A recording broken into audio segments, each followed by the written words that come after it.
a guy walked up on me and said to me, "Leave Trump alone, forget the story." And then he leaned around and looked at my daughter and said, "A beautiful little girl, it'd be a shame if something happened to her mom." And then he was gone. Well, that was adult film star Stormy Daniels talking about a threat she claimed was made against her to keep her quiet about an alleged affair with Donald Trump. Now, the White House says the U.S. president strongly denies her claims. The president doesn't believe that any of the claims that Ms. Daniels made last night in the interview are accurate. He doesn't believe she was threatened? No, he does not. What's his basis for that, Raj? Sorry? What's his basis for that? Well, he just doesn't believe that, there's nothing to corroborate her claim. CNN's Sara Sidner has been following this story and is live at CNN Los Angeles. Certainly a lot to talk about, Sara. First, I want to go to, obviously, another legal threat in the wake of this 60 Minutes interview. Stormy Daniels' lawyer now threatening President Trump's personal lawyer with another lawsuit. Just take us through that.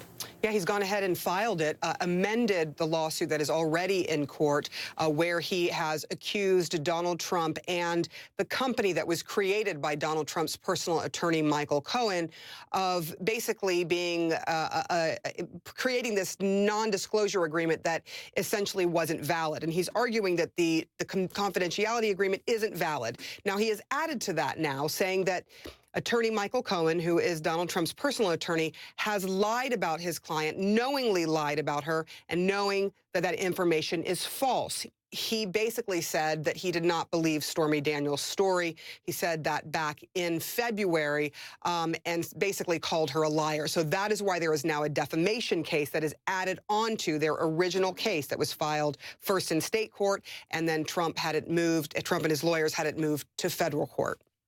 And Sara, as we just heard in that short soundbite from Stormy Daniels, that she felt threatened by someone at some point, told to keep quiet or else, basically. What are you learning about that threat? Look, this is the first time we have heard details of the threat that her attorney keeps talking about, that there have been threats, there have been threats.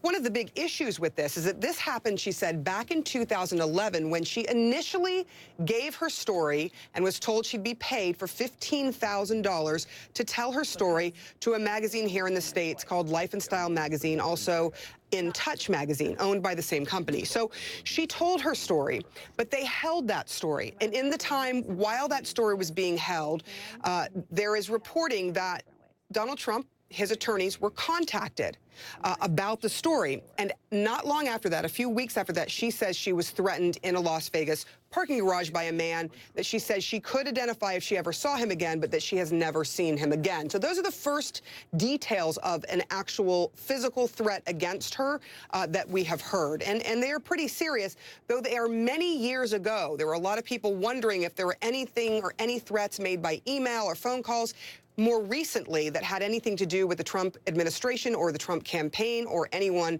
in his sphere. And so far, we have not heard that from her.